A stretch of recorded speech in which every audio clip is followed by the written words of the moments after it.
Finally, drifters, we've got the biggest, juiciest spoiler for the upcoming update, Enemies 2.0 Part 2 for Novadrift. That means that we're about to receive a lot of info. And before I get into each of the new stuff or the updated features, I'll remind you that currently Novadrift is on summer sale on Steam. I think 45% discount, as well as the soundtrack for Novadrift. So if you're wondering whether to get into it, this is the perfect time right before the new update. And I suppose a new update will be coming to the experimental beta version of the game pretty soon. And let's dig into it. First of all, you can see a new enemy. This is one of the alternate bosses that will be added into the game. I'm not sure, it looks like it's going to be, I don't know, it doesn't strike me as a wave 20 alternative boss, maybe wave 80, something like this. First off, the overview. Draft mode. Draft mode is a new challenge mode that can be unlocked at rank 50. Enabling it allows you to jump right into wave 120 with 30 upgrade points to spend. This is a great way to test build concepts before committing time to them, or for veterans to simply skip the fast-paced pumping late game. Basically, an update that's perfect for me for creating build videos. And before, alright, currently I'm just using the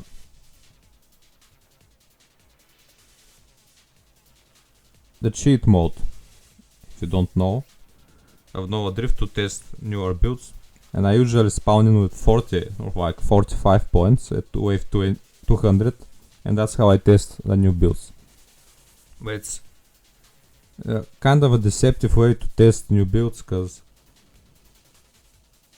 if you play all the way from the first level up to, say, wave 200 or the 30 upgrade points, it's a different kind of experience, because the priority shifts from which modes to take first and which are the core modes, because some builds are very powerful in the late game, but not so much until you get them going. Anyway, exciting new feature. I'll be definitely utilizing this most of the time. Maybe even for the new videos, I might even straight up start at wave 120 and skip the early game. New major features. 3 new alternate bosses. This update introduces alternate bosses. 3 of the 5 that will be added are in this update, potentially encountered at wave 20, 80 and 100. So Station Omega and the Cyan alternate versions are going to come with part 3 of the update. Alternate bosses are more difficult but also more rewarding, so you will only encounter them if you enable challenge mode Nemesis. What was the Nemesis? It's not. I think it's the one before Annihilation. No, this was Mayhem. So even the one before Mayhem. I think most players by default play at least on Mayhem, so. First off, let's see. I wonder what that does mean. Alternate bosses are more difficult but more rewarding. Is that like a guaranteed reroll? Or just extra experience? Or maybe once the new power-ups are included, a guaranteed power-up. New boss. Serrato Titan. We've only got 2 pictures. It looks like it's got 2 wings of some sort. That boss really seeing a new kind of enemy now really reminds me of that contest they had a couple of years ago with all the new like boss or enemies versions. I wonder if you're actually if you're interested in reading this blog post with all the contest winners. Like I said, it's kind of outdated a few years ago, but it's still very interesting to look into the different concepts people came up. I'll put a link into the description of the video if you want to check this one out. How does it fly in the void of space? Luminae Furious Ether. Luminae Furious Ether, of course. The Serrato Titan is a melee attacker encountered at wave 20. So this is the Spitfire replacement boss. Alternate boss. Interesting. I thought this would be like a much later version because it's so big. And isn't it funny that we got the Viper on the screenshot? A Viper with a temporal shield against the boss. Kind of an odd combo. And speaking of which, I think it was confirmed the Viper is getting some buffs. Actually, quite a bit of buffs. Most of them centered around its core mechanic. So actually body buffs, not straight up flat buffs. But very interesting buffs in general. I think the Viper will be much more popular body after this. Encountered at wave 20, that can move surprisingly fast given its size. Its pincer attack deals a lot of damage and will test your mobility and positioning. Additionally, it can spawn and attract swarms of offspring to assail you or charge up a radial projectile attack. So these look like little swarmlings. Their attack seems pretty similar as well. I guess when in close proximity the pincer will strike you, and whenever those wings trigger, you will have like a charging attack of some sort. The offspring can assail you or charge up a radial projectile attack. I see. As for the other two alternate bosses coming up, I won't spoil them just yet, and two more will appear in the update following this one. Additionally, all new bosses have their own original soundtracks.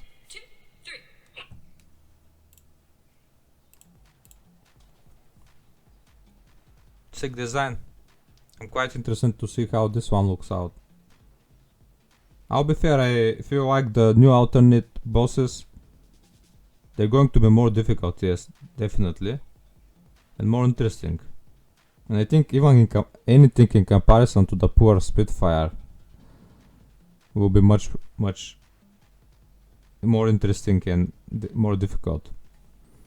Next. So I wonder, actually, because the other two bosses weren't revealed, I wonder if we'll get another blog post like this one before the update goes live. New upgrade modes. I'm mostly aware of all of this, but let's see. Ricochet, ultra rare wild mode. Recursive. Causes your weapon projectile to rebound an additional time toward a nearby target when it would otherwise be destroyed. This sounds extremely powerful. I'm not sure if it's on the same level of power of the twin strikes.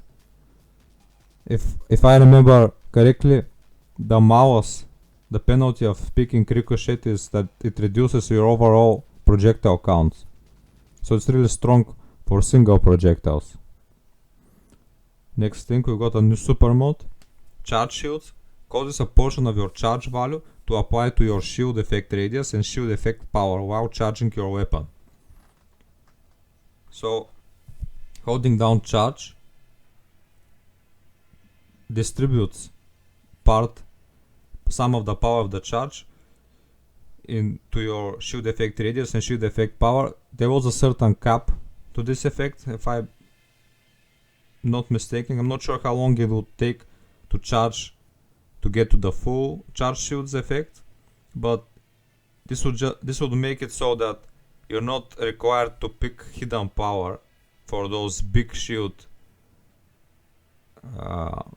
builds.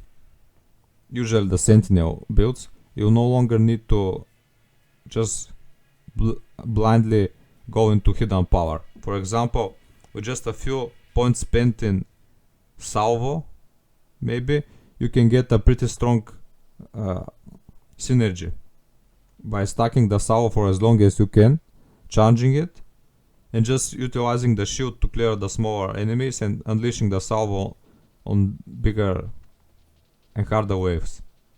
Next up, Challenger. Ultra Rare Wild Mode. Summons an enemy bearing great power and greater rewards. What would a greater enemy feel and look like? We've got a Tracer and a Firefly on the picture. I wonder... I do know that this mod took a very long time to develop. I wonder if that's because they added new stuff, or did they just buff the enemies, or for example if you get a Seraph spawned, will it just going to be a Seraph that's much faster and has more health? For example, I wonder if you would counter 100 waves later on, or we would be one of those mad scripted waves that we get from time to time. Whatever it is, I wonder as well what the greater rewards are. Probably just extra experience. If it just gives out extra experience, why not? Really depends on how much extra really. It would have to be like enough to gain an extra level to make up for picking the mod. Infuse, another super mod.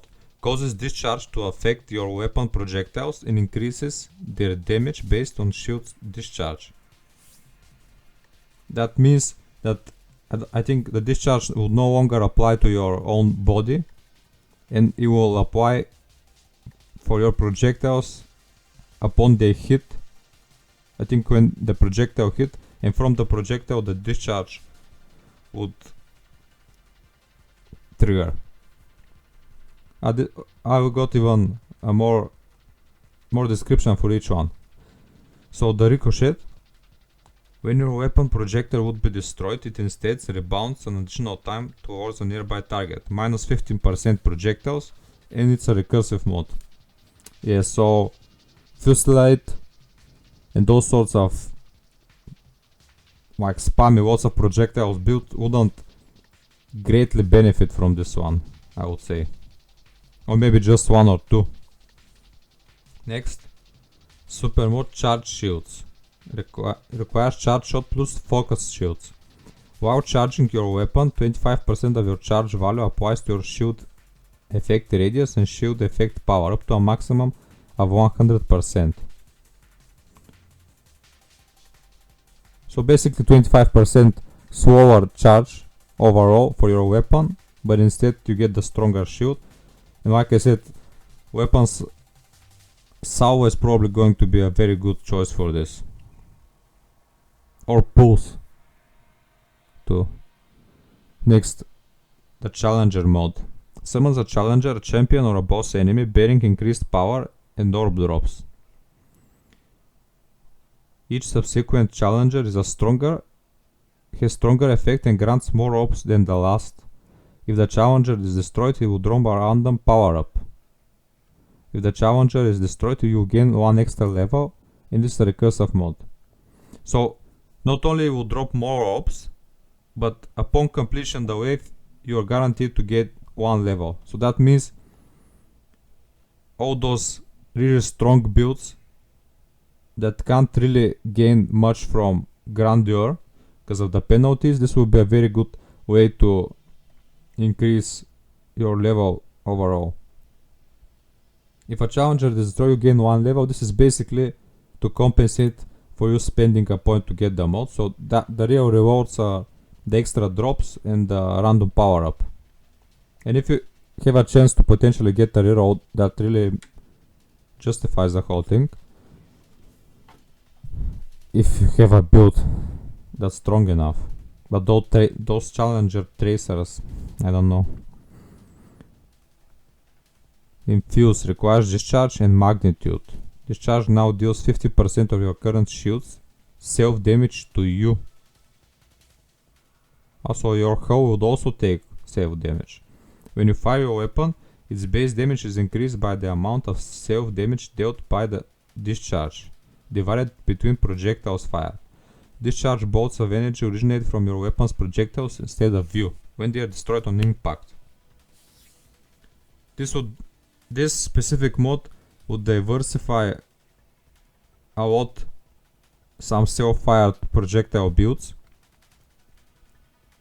like for example the solar heart kind of builds.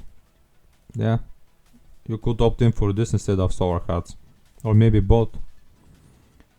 The construct overhauls, I've already covered the constructs in a previous video.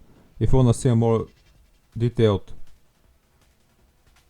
if you want to go more into details of those, I'll put the link into the description of the video with just the drones.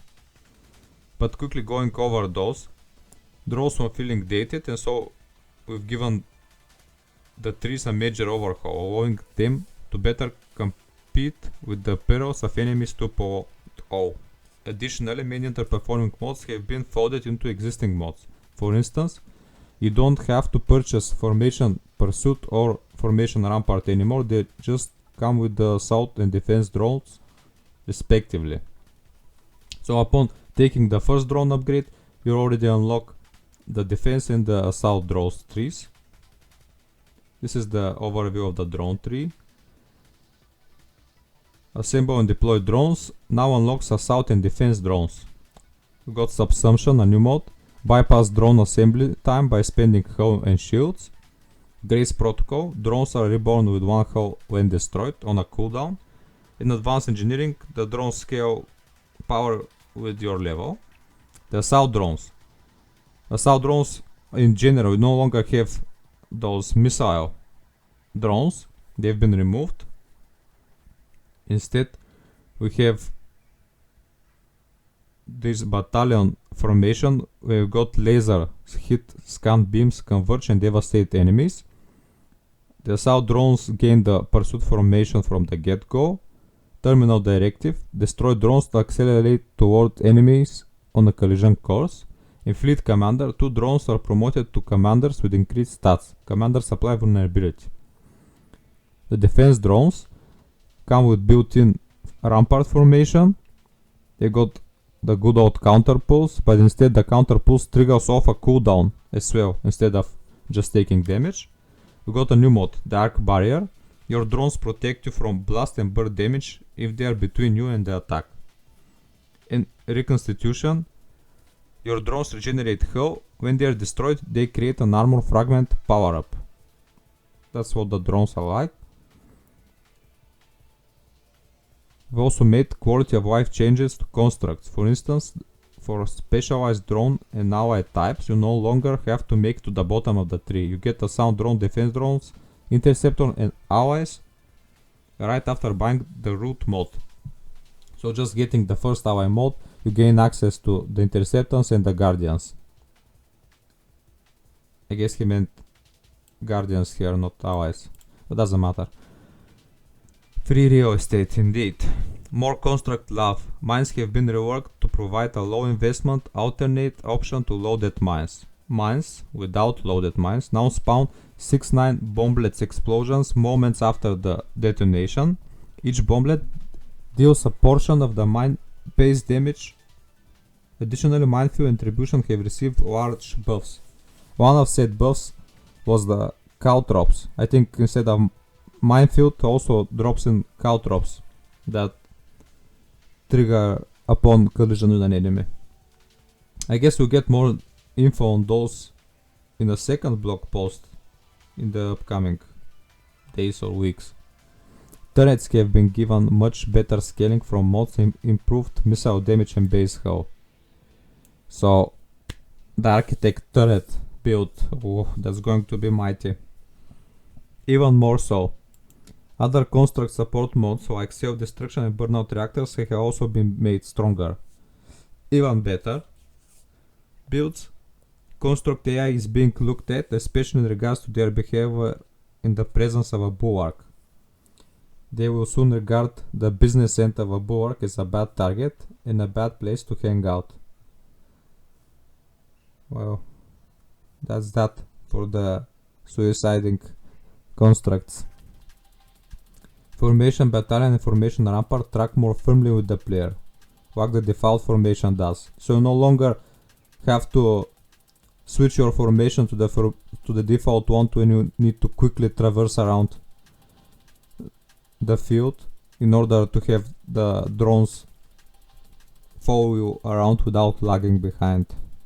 Great. Karen has been given a pass as well. We'll be watching during the beta to make sure it's performing up to par. Kara has lost its mouse to fire rate and gained a shield durability buff.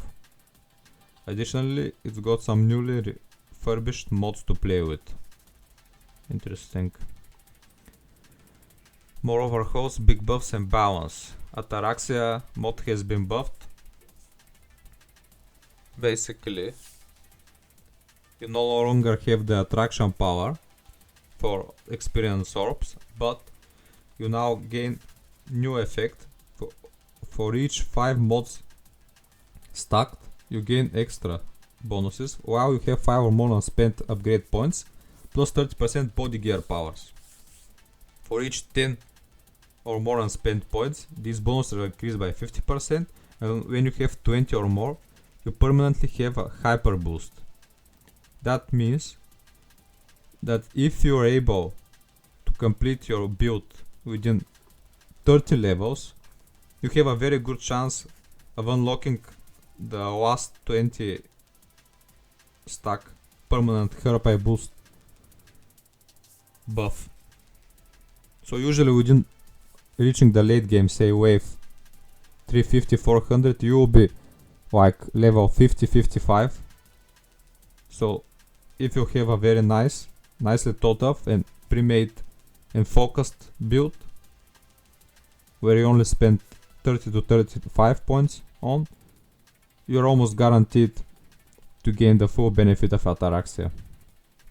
Especially builds that really focus around the body gear powers. Like if you focus on a Leviathan or a pure Viper. And I suspect the new Viper with the new changes will be a very good addition, should I say synergy, with the new Ataraxia. As with all our updates, we'll continue improving the quality of the game. Here are some other of the buffs and features you can look forward to. Ataraxia has been reworked. We've continued to address complaints of spiky difficulty, especially for new players. Particularly unfair waves and enemies are being iterated on. Hope so. I think for Celestials with Tracers as a company is particularly unfair. Cargo train boxes now drop 4 different types of power-ups. So we are getting all the new power-ups in this update. So in addition to the hyper boost and the armor fragment power-up that the drones would drop, I wonder if we'll have, where was that? Cargo drops now drop 4 different types of power-ups. So I guess one can be armor type, one can be hyper boost, one can be reroll, I guess. I don't know if the reroll counts in this. And for sure we will be getting 2 extra, or at least 1 extra.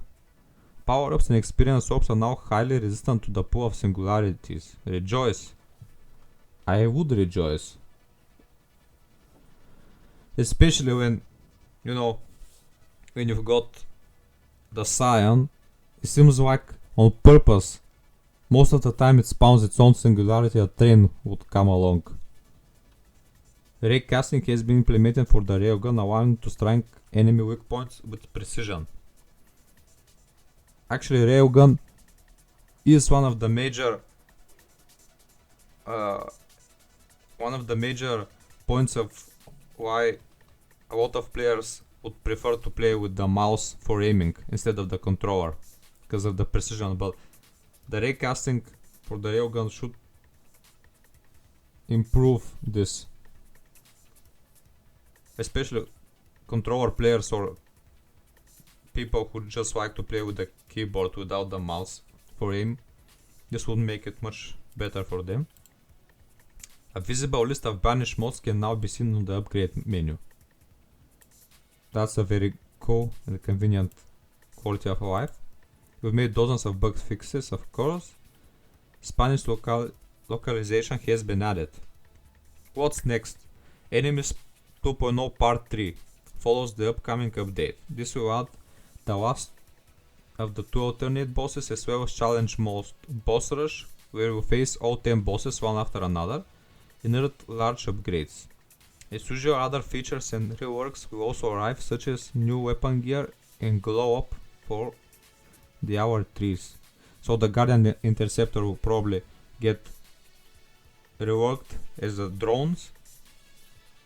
The new weapon gears, upcoming ones, are the swords and the flail. And I was under the impression that the flail is almost ready for this update. Again, I think there's a chance that we get another blog post, though these are pretty rare. Not sure how this plays out. There's plenty of new stuff to play around, even without the flail. Discord upgraded. Come hang. Yes, definitely. Oh, I will also put a link to this blog post as well in the description. The dev team is also pretty active. We've recently opened up some new channels like weekly discussion, ask the devs, and feedback. I will be fair, of the whole novadrift channel, I think the weekly discussion is by far the most interesting one for me. I regularly read through most of the stuff on that Discord, but the weekly discussion is pretty interesting because it involves a lot of balancing and the feedback as well. The submit feedback and the weekly discussion, both of those are the most interesting to me personally. Want to help dev novadrift grow? Steam reviews really help, definitely. If you've been playing the game and you haven't submitted your overwhelming review yet, please do so. Ready? 2, 3. I can also remind you again that the game is currently on a big sale on Steam, so if you're wondering about whether to pick it up, be sure to do this. And that's about it. Thanks for watching, hope you found this interesting. And you'll find all the relevant links in the description of the video as well. See ya.